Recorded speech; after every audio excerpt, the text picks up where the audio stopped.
What is one battle which is still fresh? My father's demise when he was, we all were very young. Now, ಮೂರು ಜನ ಹೆಣ್ಮಕ್ಕಳು. We are three sisters. I'm the eldest, and he was a sweetheart, ತುಂಬ ಒಳ್ಳೆ ಮನುಷ್ಯ. But we lost him when I was hardly 18 or something. So my last sister was hardly 10 or 11 ಆ ಥರ. ಅದು ಇನ್ನೂ ಹಸಿ ಇದೆ. ಲೈಕ್ ಎವ್ರಿ ಟೈಮ್ ಏನಾದರೂ ಒಂದು ಅಚೀವ್ ಮಾಡಿದಾಗ, ಎಲ್ಲೋ ಒಂದು ಅವಾರ್ಡ್ ಬಂದಾಗ ಎಲ್ಲ ಅಯ್ಯೋ ಅಣ್ಣ ಇರಬೇಕಿತ್ತು, he didn't see any of this.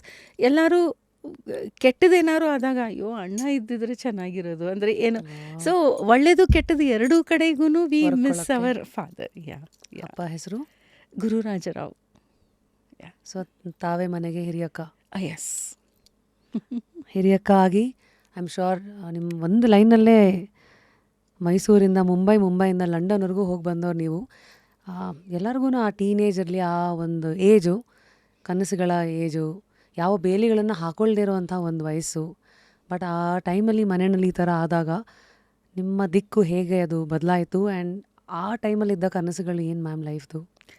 Necessity is the mother of innovation.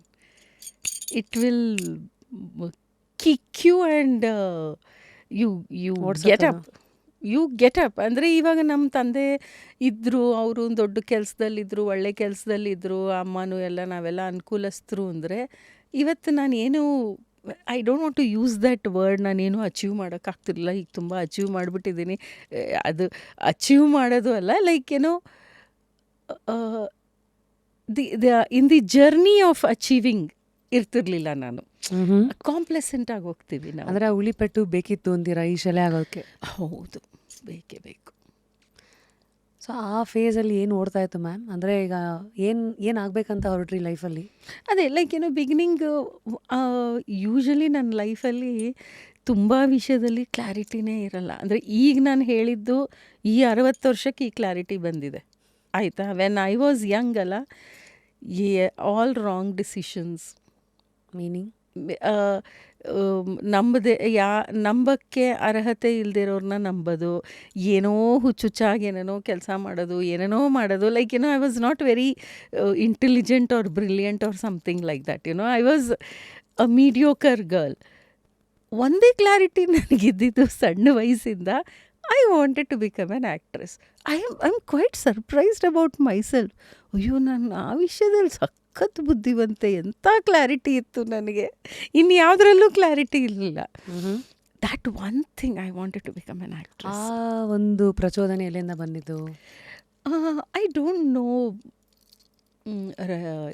Rashmi, ನಂಗೆ ಗೊತ್ತಿಲ್ಲ ಅದು ಎಲ್ಲಿಂದ ಬಂತು ಅಂತ. I think it was imbibed in me at some age, because ಅದಕ್ಕೇನು ಒಂದು ಬ್ಯಾಕ್ಗ್ರೌಂಡ್ ಇಲ್ಲ.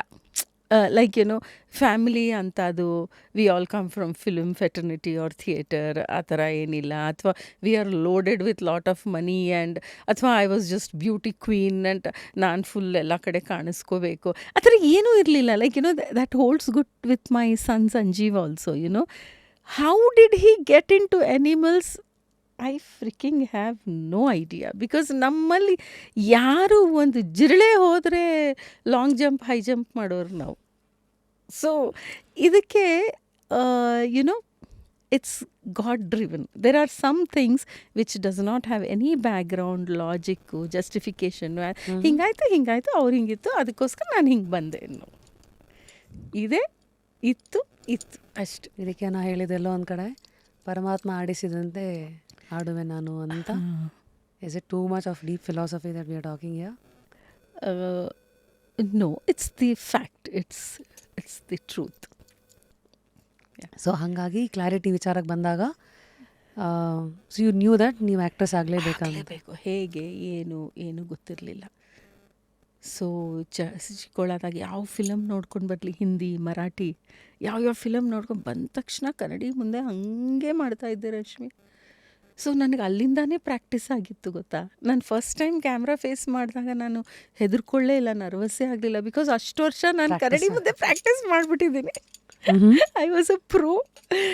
ಸೊ ಹಾಗಾಗಿ ದಟ್ ಶ್ಯೂರಿಟಿ ಇದು I was very sure about it.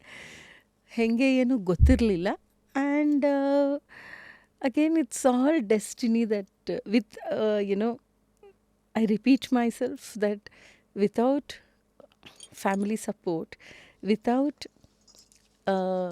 Background ಅಂದರೆ film or background or theatre background, without money, without influence, without knowing anybody, and over and above coming from a ತುಂಬ ಒಂದು ಇದು orthodox ಫ್ಯಾಮಿಲಿಯಿಂದ ಬಂದಿರೋಳು ಈ ಇಂಡಸ್ಟ್ರೀಲಿ ಬರ್ತೀನಿ ಅನ್ನೋದು it's ಒಂದು ಅದಕ್ಕೇನಂತಾರೆ ಒಂದು ಮ್ಯಾಜಿಕ್ಕೇ ಅದು ಪವಾಡ.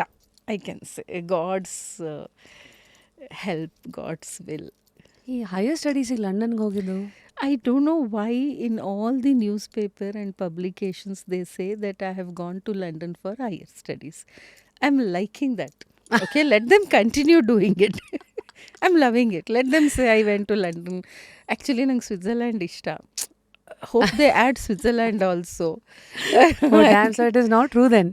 ಲಂಡನ್ಗೆ ಹೋಗಿದ್ದೀನಿ ನಾನು. But and not for higher studies. ಇಲ್ಲ, ಯಾವುದೋ ಒಂದು ಇದಕ್ಕೆ ಹೋಗಿದ್ದೆ, ಅದಕ್ಕೇನಂತಾರಪ್ಪ, ಒಂದು 5 ಡೇಸ್ದು ಒಂದು ಥಿಯೇಟರ್ ಇದಕ್ಕೆ ಏನಂತಾರೆ, something like that. Some course or course, ಅದು ಸ್ಟಡೀಸ್ workshop or ಅಂತ, cultural workshop. wow. It's a workshop, 5 days ವರ್ಕ್ಶಾಪ್ಗೆ ಹೋಗಿರೋದು. And I love travelling. But then if they feel that I have gone there for studies, so be it. I mean, Probably acting ಅಲ್ಲಿ higher studies ಅನ್ಕೋಬೇಕಷ್ಟೇ ಈಗ. Yeah, please let it be. Let it be.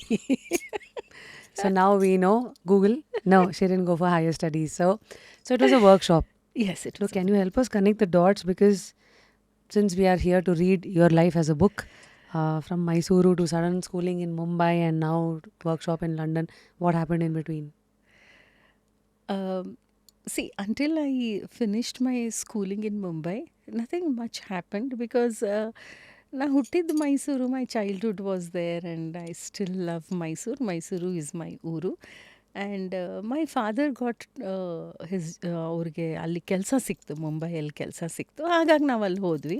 So my first language is Hindi and third language is Marathi. So I know Marathi and Hindi and I love those languages.